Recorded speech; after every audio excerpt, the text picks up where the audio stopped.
Thank you very much for the very opportunity. And they say, start with where you are. Use what you have, do what you can. I'm taking it as a perspective to direct me, and I'm going to do what I can. As the first speaker, I am going to introduce for you the motion. Innovation will not eradicate unemployment and corruption is still a menace. First, we have to know the key terms as used in the motion for our vivid understanding of the motion. What is innovation? Innovation is the introduction of new ideas and things. What is to eradicate? To eradicate is to get rid of something completely. What is unemployment? Unemployment is the state of joblessness. And what is corruption? Corruption is dishonesty, or illegal behaviors, especially by people in authority. So, introduction of new ideas will not eradicate unemployment and corruption is still a menace. Right. First, it is clear that in the motion, corruption here hinders innovation to eradicate unemployment. Corruption first, this is where the main problem appears. And as long as corruption will always be with us, there's nothing that can eradicate unemployment, or there's nothing that can eradicate unemployment, even talking about innovation itself. In that regard, integrity, transparency and the fight against corruption has to be part of our culture. They have to be taught as fundamental values. When we look corruption, as long as corruption is preferred, corruption manifests itself in many forms, such as bribery, nepotism, tribalism, and many more. I'll rather give you an example of a type of corruption and how it affects unemployment.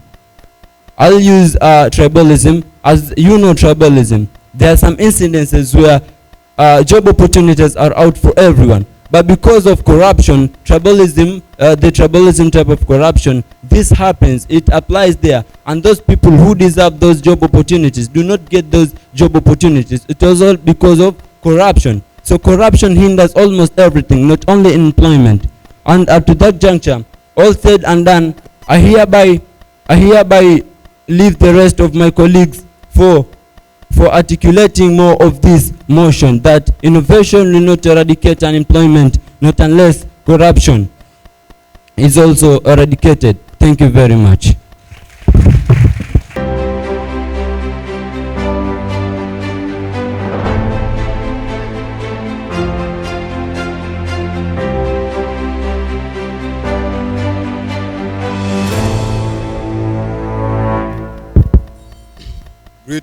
Greetings and salutations to one and all.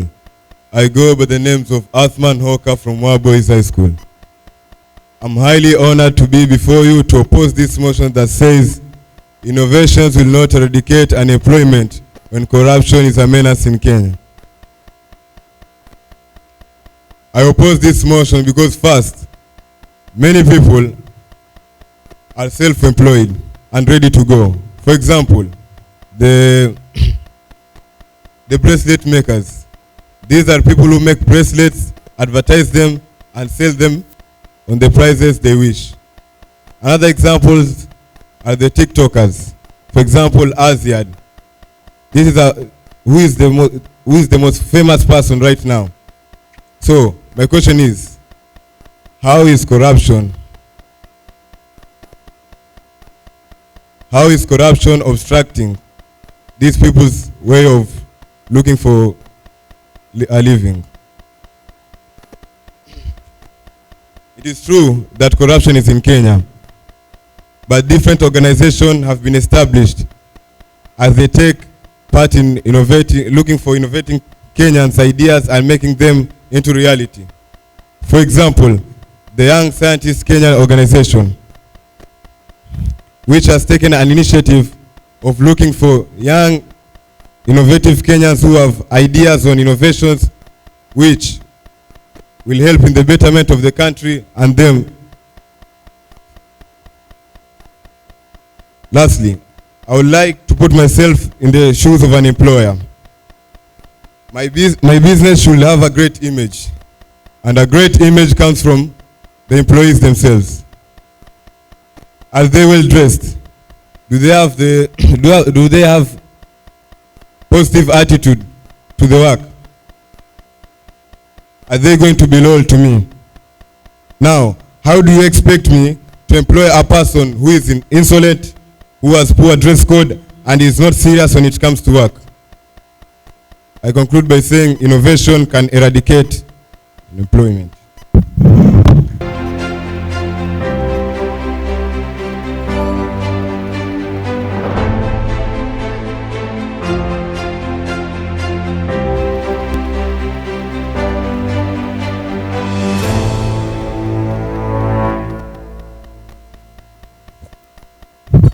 Thank you for these golden opportunities.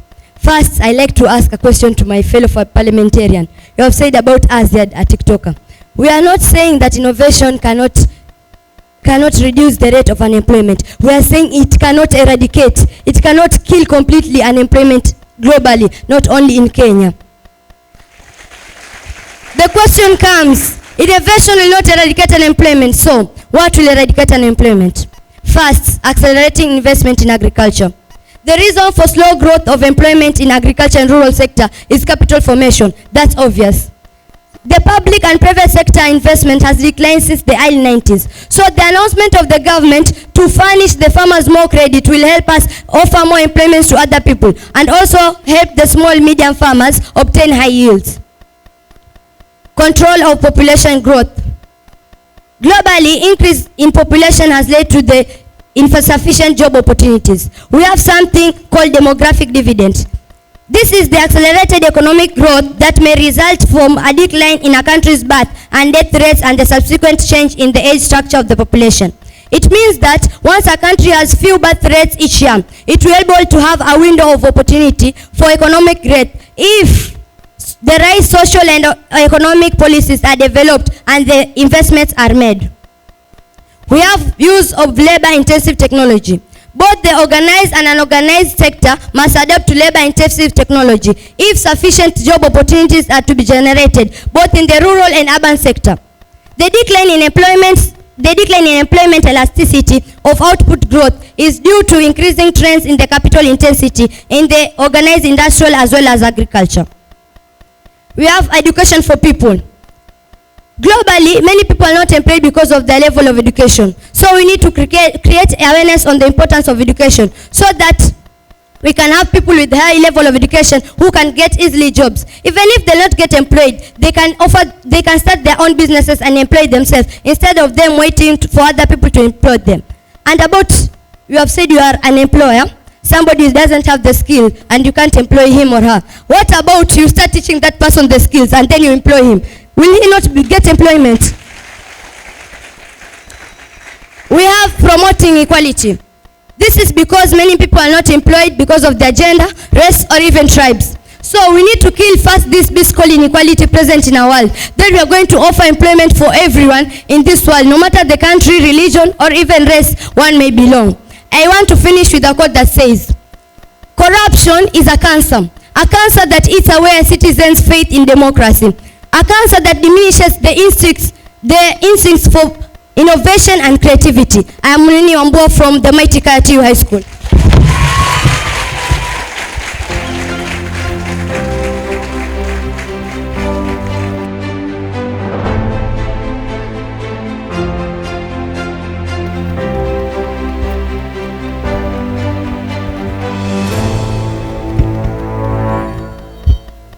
Yeah, I accept corruption is a menace in Kenya, but we should not entirely blame it alone, since we have other factors to blame that are causing unemployment. My name is Robert Mkala from Waa Boys High School, strongly opposing the motion to say innovation will not eradicate unemployment while still corruption is a menace in Kenya. Let me take this opportunity first to cross-examine what my sister used to say. I think you have come to our side because it's not only corruption that can lead to unemployment, but we still other factors that can lead to unemployment. On to my first point, over-depending on developed nation. Kenya is one of the countries that is suffering from dependency syndrome. And this has affected our initiative, innovativeness, and creativity. in both scientific and our local work. Let's say for an example, here in Kenya, we have textile industry and we have large number production of cotton wool, but our government always is importing mitumba's clothes from abroad to our country instead of using that money to invest in our industry so that people can get job opportunity. So we should not blame only corruption, but we still other factors to blame.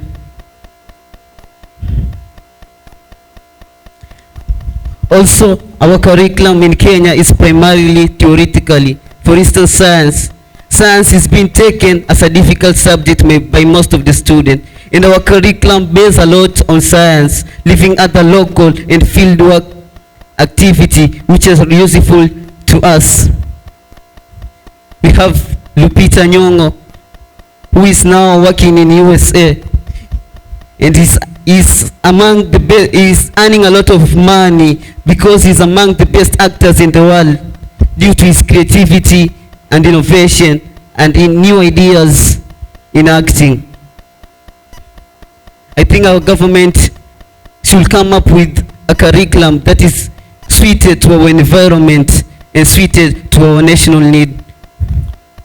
Also, high level of illiteracy also has led to unemployment because a large portion of the population in Kenya is made up of illiterate people and they lack the technical and scientific skill necessary for innovation so that they can get job opportunity. Let's take as an example. Here, our Honorable Mwanasiti, he has completed her study in PhD. So, can he stay without being employed? That's my question to be answered.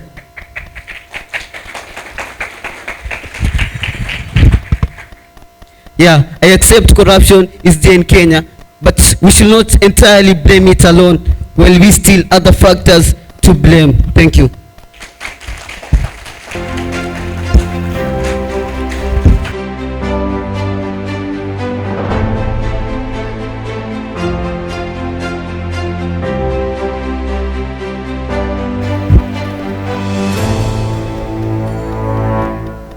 Thank you for this opportunity. I would like to answer your question. Firstly, here we are not speaking about corruption. We are stressing about how corruption has affected employment. Meaning, we have innovation. Innovation are created each day. But are they creating unemployment? Are they helping in one and another in demolishing unemployment? And the second question for the Yuakali instance. Corruption did not affect Yuakali, but did it eradicate unemployment? For sure, we are experiencing the problem of unemployed people. See, although we have Yuakali, I hope you are contented with that. And the other question we are talking about, we are stressing more about corruption again. It did not create unemployment. Thank you. Your submission, please. Okay, thank you for this opportunity. Innovation will not eradicate unemployment when corruption is still a menace. On to my first point. We can end corruption by making sure public funds are used as intended. Like when money based to be distributed among the citizens is distributed equally. Let's take an instance of the corona pandemic period. The government was offering some funds to be distributed among the citizens because the economy was low. Due to that, lots of people lost jobs opportunities by that time. But a question to ask, were the governmental funds catered for the right way? Because when we listen to the cries of the citizen, we're getting to know that some of them are claiming that did not get that funds from the government or the shares. Another question emerges here. Where did the rest of the funds go if we have cries from the citizens that they did not get the funds from the government? On to my second point, by keeping the public sector honest, transparent, and accountable. This is whereby after the government has offered out some funds, we get the analysis on how and how that the funds were used. Like, we're getting information who gave out that money and how it used to cater in one way or another, and if it helped. On to my third point, by fair distribution of opportunities, like job opportunities. When an instance is that when a person is looking for a job, then that person is skilled. If we have fair distribution of job opportunities, then there'll not be grudges, because if we practice an unfair distribution is whereby an unskilled person is being employed while the skilled person stays behind. Now, by doing so, or by avoiding, we can stop nepotism, tribalism, bribery, and other sorts of corruption. Through the points given out, I hereby guarantee and confirm that innovation will not eradicate unemployment when corruption is still a menace. Thank you. In front of you is Matime Shamlan from Tiwi.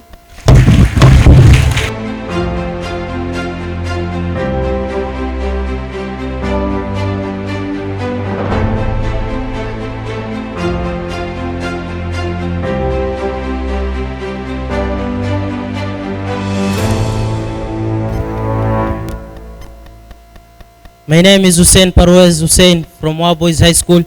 It's a delightful fortune for me to oppose the motion that says innovation will not eradicate unemployment when corruption is still a menace in Kenya. First, I would like to answer a question from my fellow citizen of Kenya. He has said that about innovation. I'm going to ask, is that innovation that is innovated in this particular place, in this corrupt dominated place, is it legal in Kenya, or is it that when that particular action backfires, we come back and blame corruption for it to not work? And to answer my fellow second speaker from Tiwi, she has asked us, why can't we educate the people who are not well skilled and do not have relevant documents to persuade a certain employment? I can tell you, I cannot employ somebody to become a surgeon, or I cannot employ a doctor in my hospital, and I cannot waste time to educate this type of person, because I have no time for my patients to wait for that time to be given the service. For example, lack of skills to work on innovations also increases the rate of innovation in Kenya and in the whole part of the world. We also lack relevant documents so as we can persuade the employment, persuade employment. For example, the minimum grade for one to be recruited to the Kenya Police Service is a D+. But when one is being eliminated from this type of recruitment, they start blaming corruption and say that corruption is in Kenya, that's why he hasn't get an opportunity to be given this type of job. In addition to this, high population in Kenya and in all the parts of the world also has increased the amount of unemployed people in the world and in Kenya. For example,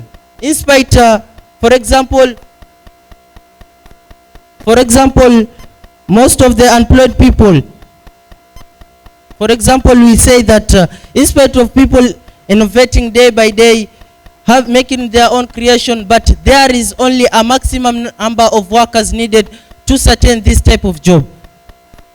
Moreover, lack of capital has also led to collapse of many businesses and unemployment.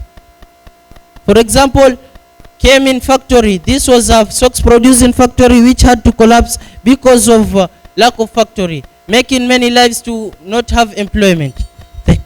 Thank you.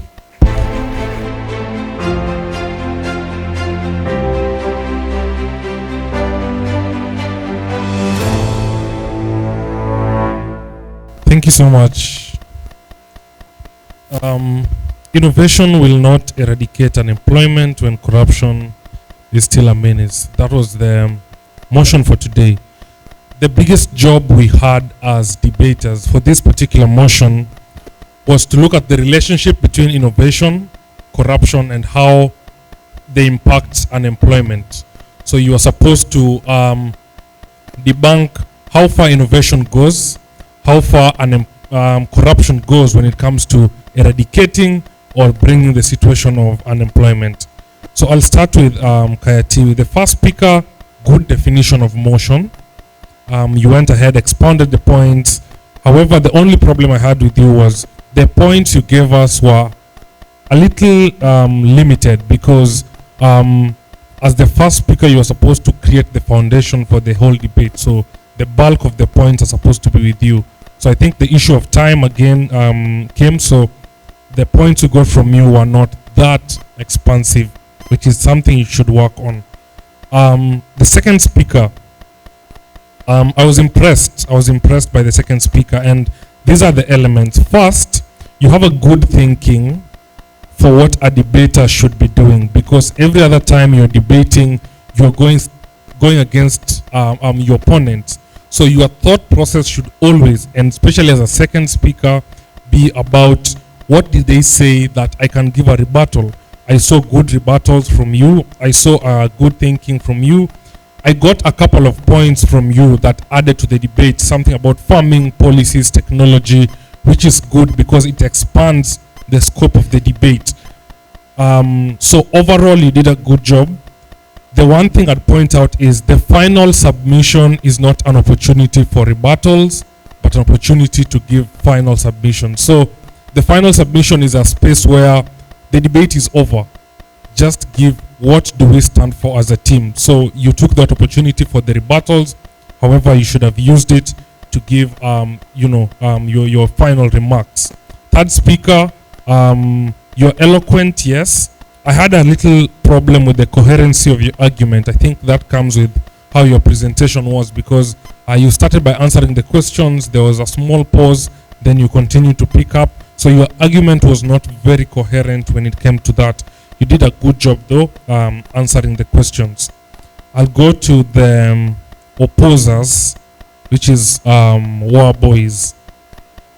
So the biggest role for you for this debate, again, when you're looking at corruption is still a menace. So when you're opposing, number one, you had to debunk the idea of corruption being a menace. And that was the problem that I had with you, because it looked like you people accepted the fact that corruption is a menace. So the debate was not about corruption being a menace. As a debater, there's no stand you should take, especially when you're opposing. I could confidently stand and tell you why corruption is not a menace. And that was your job to do. You are supposed to change our minds and tell us, no, corruption is not the menace that is causing unemployment. And go ahead and debunk it, because that was your winning point for this debate. But you accepted it. Every other time I had the statement, yes, we accept corruption is a menace. Yes, the point of opposing this motion was not to accept, but to change our perspectives that no, corruption is not actually a menace. And there are so many ways I could think of how you could go about that. So it tied you down, because the moment you accept some part of the debate, you gave them a leeway. All they were trying to do was tell you how innovation will not eradicate unemployment when corruption is still there.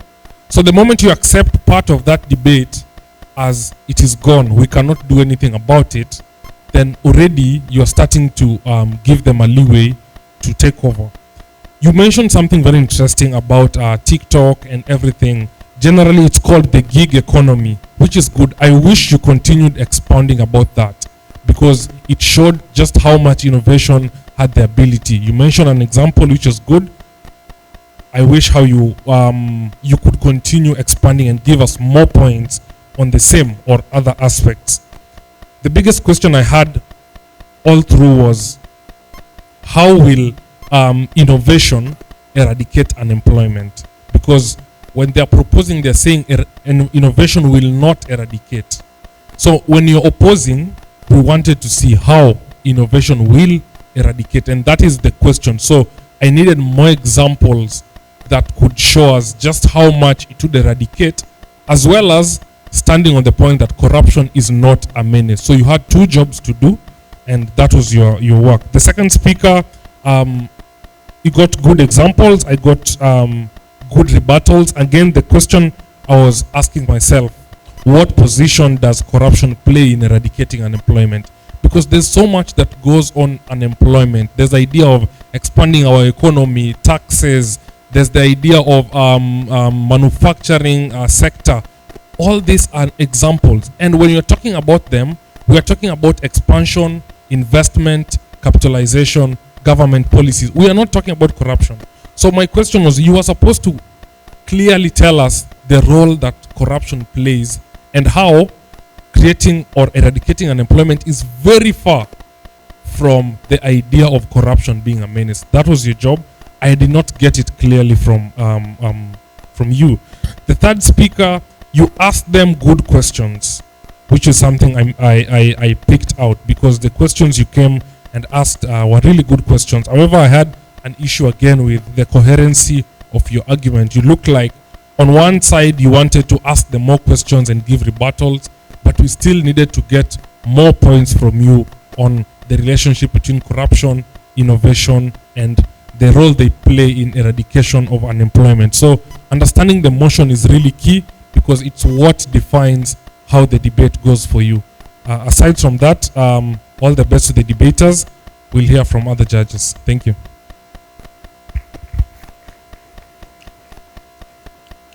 Thank you. Good work, guys. I really liked this debate. I usually feel like the last debate is usually the most fired up. So thank you for bringing that energy to us. We really enjoyed watching this debate. And that is the whole point of a debate. You have to engage us, and that, I can say that happened with this section. I was captured by what you are saying. And one thing I want to point out is your arguments are only as strong as your research. Do your research. You last time I said you need to be able to argue both sides. Any argument you have or any opinion you have to also be able to argue from the other sides. Yeah? So what this means is, even if you don't agree with a topic, you have to let it seem like you do agree with it. The conviction has to be there. And the only way you can do this is if you do your research. Otherwise, like my fellow judge has said, you will be agreeing with the motion, but then you're just bringing like a very weak rebuttal. And another point, we can tell how well you've researched your topics with how superficial your arguments are. They're very generalized arguments, very on-the-level arguments. I didn't hear anything deeper, as I have done with the other debates. Another thing I'd point out is what I enjoyed about this session was how you got me thinking. Some things you said also had me asking myself, is this true? Is this what happens? Is this? So that was a good job. Thank you so much. However, I would have liked to see more examples of innovations. We were just centered on defining and redefining the word innovation, but we were not getting proper tangible examples of Kenyan innovations that you know of that have worked. If that is, you are debunking this myth. Another thing, yes, on the final submissions, I'll agree with my fellow judge. Again, rebuttals are very strong. They are good for earning you points. Your final submission, however, should be some sort of summary of what you've been saying as a team. I liked how the proposers, how they arranged their arguments and how they divided their tasks, who was to start, how the flow was supposed to go. I really, really liked that. However, just because you're the first speaker doesn't limit you to only the introduction. How you deliver your first speech will determine the rest of the attitude for the rest of the team. So great work. I'm really impressed. Thank you. All right. I also thank you so much for this debate that we've just had, and I'd like to point out some of the observations that I made. First, I noticed that the first proposer, the second proposer, and the third proposer employed aspects of varied delivery while making their arguments, which really enhances the points that you are bringing across. For instance, the first proposer asked rhetorical questions. The second proposer used a lot of body language, and there was also tonal variation. Some of the things have been pointed out by my colleagues. However, something else I'd like to bring to your attention is the second proposer. You made a unique presentation and introduction and gave a calm response to the previous speaker who had given an intense argument.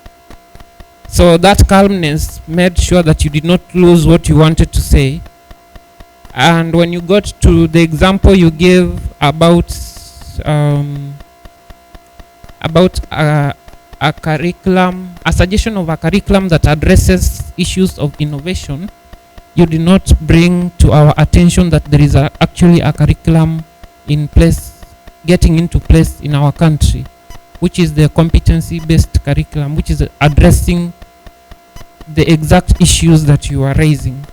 So my recommendation is more extensive research to back up the arguments in the coming days. Something else that I really liked from the second proposer, you seemed that you extensively researched, bringing into the argument aspects of the demographic dividend, explaining what it is, the benefits, and it brought out an element of sustainable development and global citizenship. So it brings kind of a world view to your argument, which is really nice. The other point was spoken about by the first judge, which is about corruption. The motion says innovation will not eradicate unemployment when corruption is still a menace. So even the audience asked you questions. What are the other factors besides corruption? These were some very nice guiding questions that could help you advance your argument to, convince us why you are opposing the motion. So in the coming days, we could use such guiding questions. They are very helpful to help you strengthen your argument. That's all, and I thank you so much once again.